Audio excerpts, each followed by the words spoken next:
Hello students, in this video we are going to study our next chapter, that is chapter number 14. The chapter name is Chemical Effects of Electric Current, Class 8, Subject Science and CERT. So in this chapter we are going to see about the good conductors and poor conductors of electricity. Then after we are going to classify these good conductors and poor conductors of electricity by some activities. Then after we are going to study about the different types of testers. Then we will see the different effects of electric current, like chemical effects of electric current, heating effect and magnetic effects of electric current. And at last we are going to study about electroplating, what is its process and what are the uses of this electroplating. So these are the things we are going to study in this chapter number 14. So now let me start this chapter number 14. The chapter name is Chemical Effects of Electric Current. The effects of electric current. In this chapter we are going to study about the chemical effects of this current. So now let me start. So your elders might have cautioned you against touching and electrical appliances with wet hands. If you had noticed or observed, your elders are warning you to handle these electric appliances with wet hands, that you should not handle these electric appliances with wet hands. Why? But do you know why it is dangerous to touch electric appliances with wet hands? So that you have already studied that when our hands are wet, that means the water particles are there on our hand, and this water is the good conductor of electricity, so there is the chance to get the shock. So that's why they are warning us, or they are saying us that we should not handle the electric appliances with the wet hands. So we have learned earlier that the materials which allow electric current to pass through them are known as the good conductors of electricity. We had seen about the conductors and insulators of electricity. So now from that we know that the materials which allow the electric current to pass through them are known as the good conductors of electricity. Whereas on the other hand, the materials which do not allow the electric current to pass through them are known as the poor conductors of electricity. So we had seen about good conductors of electricity and poor conductors of electricity. The materials which allow the electricity to pass through them are known as the good conductors of electricity, and which do not allow the electric current to pass through them are known as the poor conductors of electricity. Now in class 6, we have made one tester to check whether any object is or any material is good conductor or poor conductor of electricity. So here you have to recall that we made a tester to test whether a particular material allows the electric current to pass through it or not. That to find whether any object or material is good conductor of electricity or poor conductor of electricity. So now do you recall how the tester helps us in indicating or in deciding that whether which material is good conductor of electricity and which one is not. So now we found that metals such as copper, aluminium conduct electricity, whereas the materials such as rubber, plastic, then after wood, these are the poor conductors of electricity. So these materials do not conduct the electricity, or they are not allowing the electric current to pass through them. So that's why they are known as the poor conductor of electricity. And however, so far we have used our tester to test the materials which were in solid state. And in class 6, whatever we had tested for the different materials, we had experimented on the solid substance. So now the question is that, but what about the liquids? Do liquids also conduct the electricity? So do liquids also conduct electricity? So to find out that, here the next topic is given to you, that whether the liquids conduct electricity or not. Do liquid conducts electricity or not? Before that, let me recall this arrangement for the tester to find out or to check whether any given object or material is good conductor of electricity or poor conductor of electricity. So this one is the arrangement of a tester.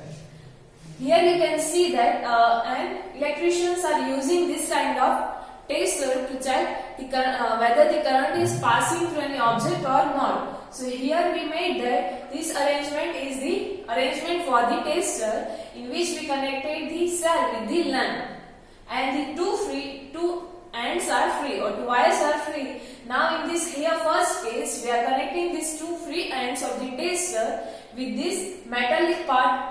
So at that time we know that, or we can see here that the bulb is glowing, or this lamp is glowing. So that's why we can see that this part of the tester is the good conductor of electricity. And in the second case, we are connecting these two free ends with this portion, or with this part of the tester that is made up of plastic. And here in this case, you can see that the bulb is not glowing. So we can say that this part of the tester, or this plastic, is poor conductor of electricity. So this is how we can find whether any object is good conductor of electricity or poor conductor of electricity.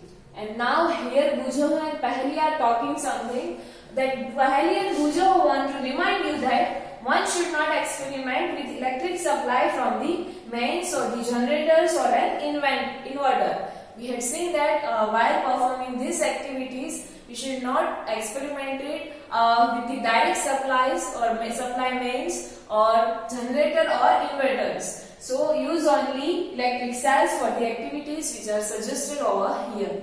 For these activities, we can use electric cells. We do not use, we should not have to use the direct main supplies, generators or inverters. So now let me see the first topic of this chapter, that whether the liquids conduct electricity or not.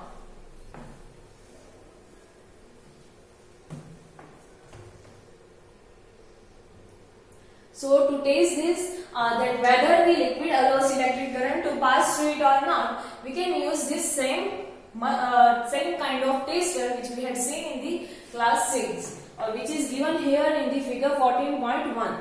So now let me see what we have to do in this activity. So however, replace this cell by a battery, and also before using the tester, we should check whether it is working or not. So before using this tester in other activities, we should check that whether this tester is working or not. And other than that, we had to also replace this cell with battery. Battery, we know that the connection of more than two cells is known as the battery, or by connecting two or more than two cells, we can make the battery. So here we have to use battery, and before that we have to check the whether our tester is working or not. So for that, here activity number 14.1 is given to you. So for that, join the free ends of the tester together for a moment. For a moment you have to join the free ends of the tester. Here in this figure, this one is also your tester, in which this shows the battery, this one is lamp, and these two ends are free ends of the tester. So for that, to check whether our tester is working or not, right now neglect this portion. So here you have to connect these free ends of the tester for a moment.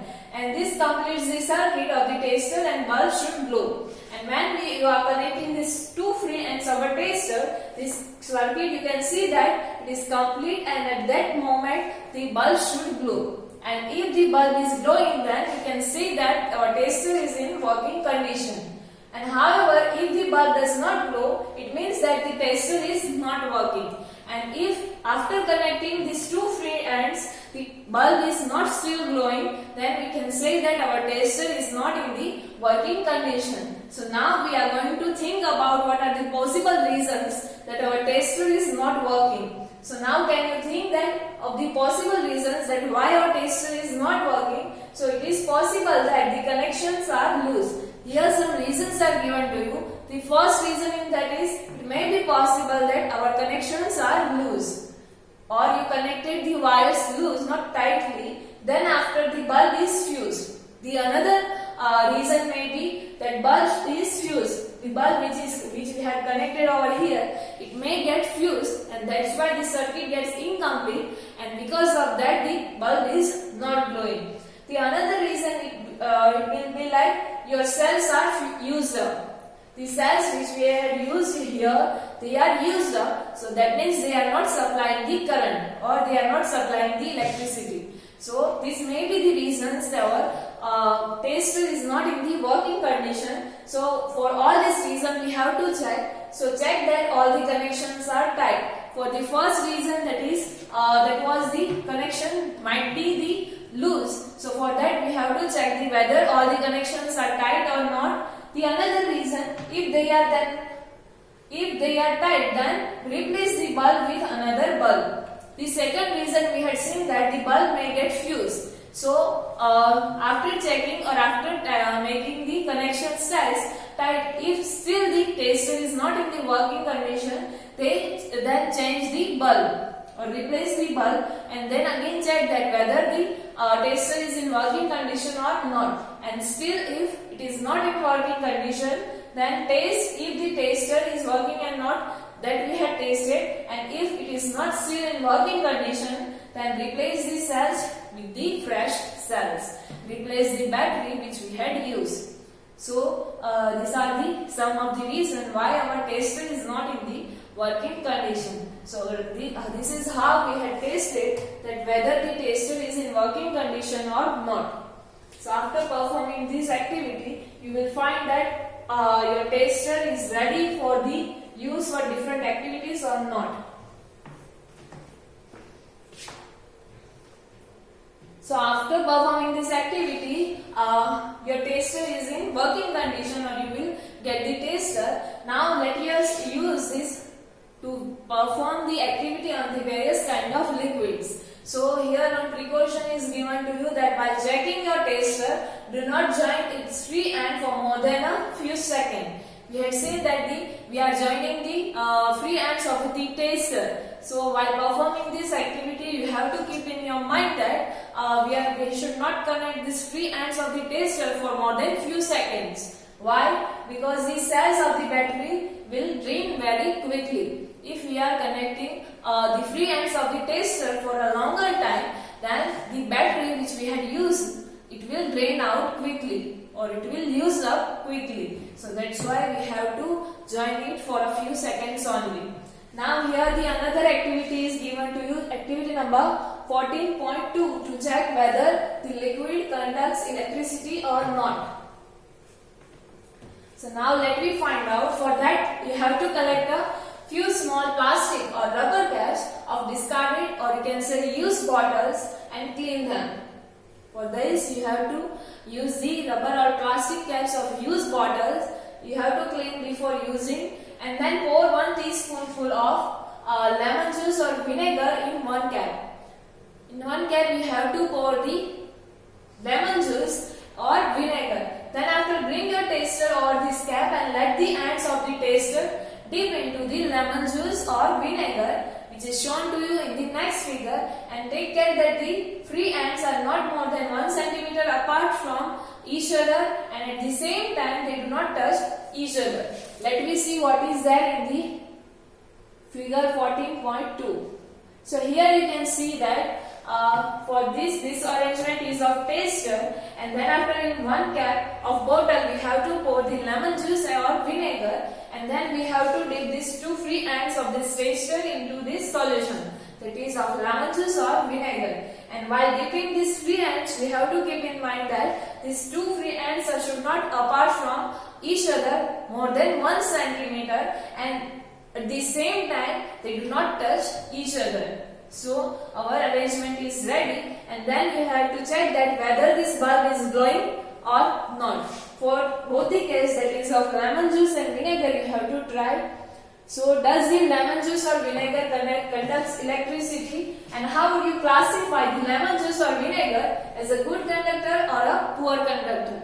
So if you perform this activity, or you will dip these free ends of the taster in the lemon juice, you will find that in that case the bulb will glow, and that means the lemon juice conducts the electricity. And on this another case, that is with vinegar, the bulb will also glow, that means the vinegar also conducts the electricity. So we can say that this lemon juice and the vinegar are the good conductors of electricity. So by this we can find that which liquid is good conductor or poor conductor of electricity.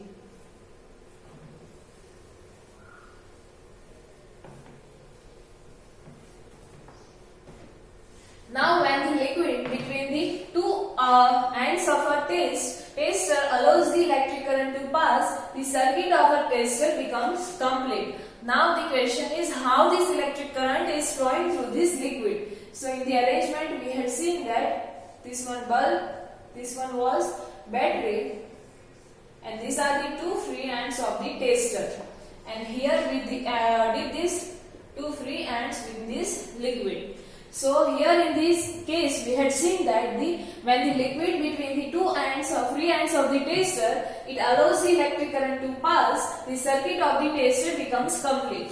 Here we know that these two ends are free, so when this liquid allow the current to pass through them, so at that time that means the current is flowing from this free end to this free end. So that means our circuit is complete, starting from positive to the negative. So our circuit is complete. So we can say that at that case the current will flow and the bulb will glow. So the current flows in the circuit and bulb glows, and when the liquid does not allow the electric current to pass through this liquid, the circuit of the tester is not complete and the bulb will not glow in that case. So if the liquid which we had placed over here, so it will not allow the electric current to pass through it. At that time we can see that here between the two free ends there is no connection to, or there is no path for the electric current to pass. So in that case our circuit is not complete, and that's why the electric current will not flow and the bulb will not glow in that case. And we can say that the liquid which is placed over here is the poor conductor of electricity.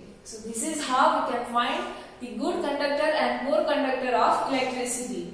In some situations, even though a liquid is conducting, the bulb may not glow.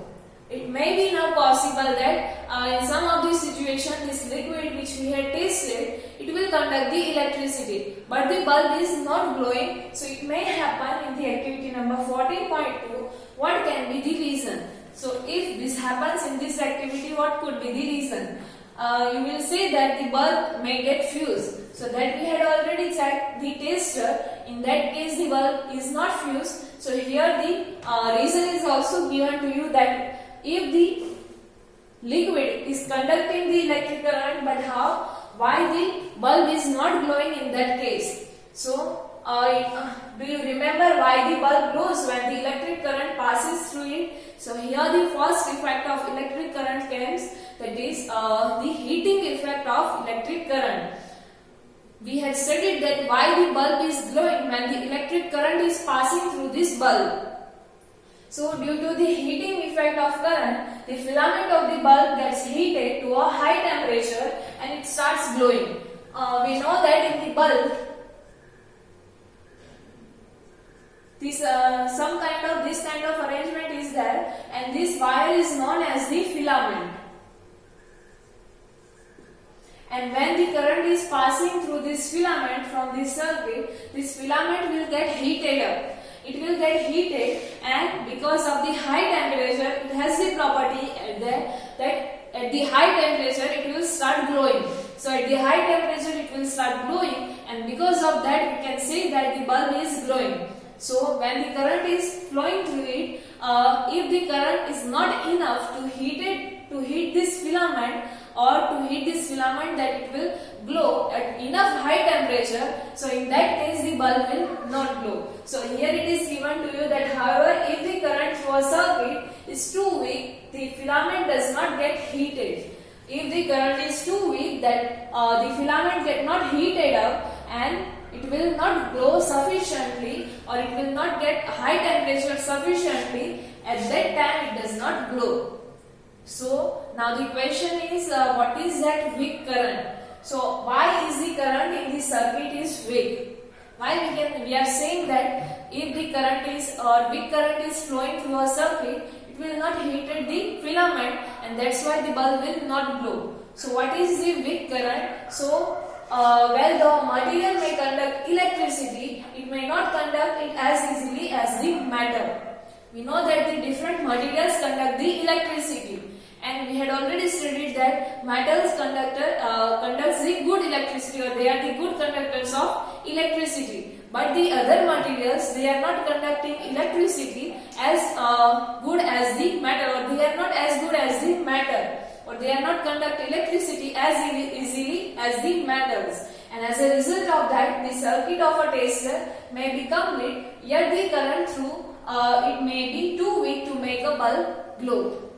If we are placing here the different materials, it will not conduct the electricity as easily as the metals. So in that case, the current is flowing through a circuit, and the circuit is also complete, but it is not enough to heat this filament or to glow the bulb. And that's why we can say that, or that's why we are saying that the current flowing in the circuit is weak current. And now can we make another tester which can detect the weak current? So now we have to detect that whether the current which is flowing in a circuit is weak current or a strong current, or that is strong enough that it will glow the bulb or not. So now for that, let me see how we can measure the any current is weak or strong enough to glow the bulb.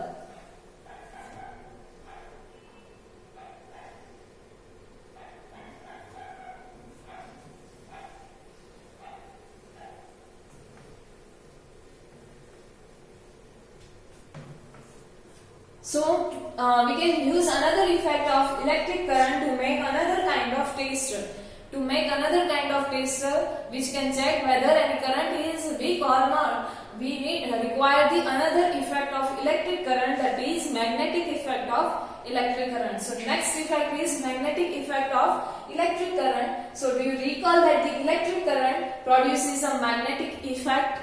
So yes, we had studied this, that the electric current produces the magnetic effect. How we had studied? So what happens to a compass needle kept near when a current flows in a wire? So we had seen that if this one is the conductor or this one is the wire and it is carrying the current, and the direction of current is showing to you by this arrow, and if we are keeping this compass near this wire or this conductor, the magnetic needle of this compass, it will show the deflection. And when we are passing the electric current through this conductor, the magnetic field will produce around this conductor, and because of that magnetic field, this magnetic needle will show the deflection.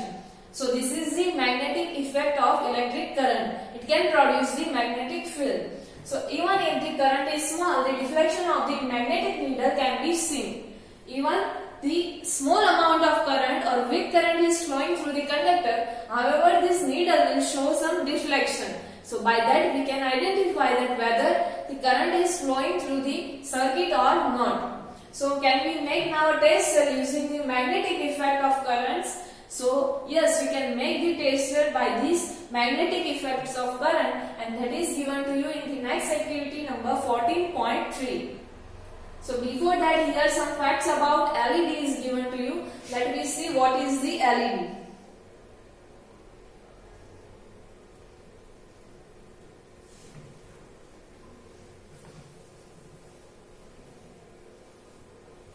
So you may use an LED, that is full form of LED is light emitting diode. Is a kind of diode. What is diode? That we will study in the higher classes. So you may use an LED in place of electric bulb in a tester of figure 14.2. The previously tester which we had used, in place of bulb in that tester you can use this kind of LED. And you might have also seen the tester which is used by the electrician.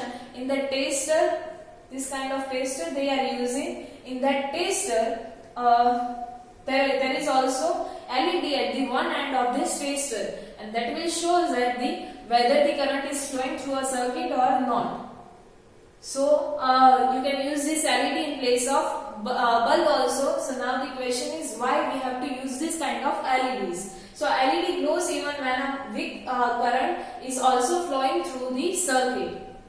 In the previous activity, we had seen that if the weak current is flowing through a circuit, it is not capable enough to heat the filament or to make the bulb glow. So in that case, we can use this LED, because if the weak current is flowing through these LEDs, it can also glow. So that's why in place of bulb, we can also use the LEDs, and these are beneficial for us. So there are two wires which are also known as the leads attached to the LED. Let me see, here the wires are shown to you. Here you can see that the two legs of LEDs are there, so they are also known as the leads of LED.